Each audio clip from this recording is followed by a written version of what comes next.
Ito, Saan dito? dito. Sa gilid? O kasi hindi siya pwedeng doon kasi hindi mahatak ang bearing. O yan o. Diba? Tayo ba, bearing niya kung talagang anong nakita mo? Ang may damage yan yung doon sa kabila. Pero siyempre standard yan, kapalitan ng dalawa.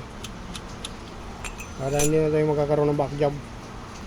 Pag sa ibang shop, Yan yung gagamitin. oh, ito rin ang gagamitin. Kung paano siya hinugot, ganun din ang pagpasok. Ito rin ang gagamitin na tools.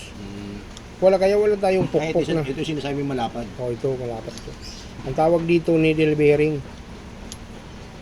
Kaya walang pukpukan na mangyayari dito. Sa ibang shop, pupukpukin yan kasi wala silang tools. Dito rin nahugot niya. Di dyan Kabila. din. Dyan din. Lahat dyan. Daw dyan, lahat hugot. Tapos di ba may clip sa loob yan? Oh, dyan din ang ano yan.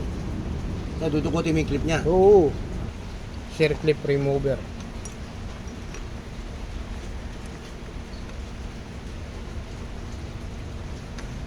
Ang long nose na pa pinakuha niya. Hindi yan lungos.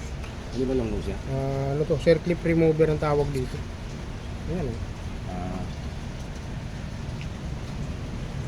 Ayan, pinatanda din sa gilid sa kabila.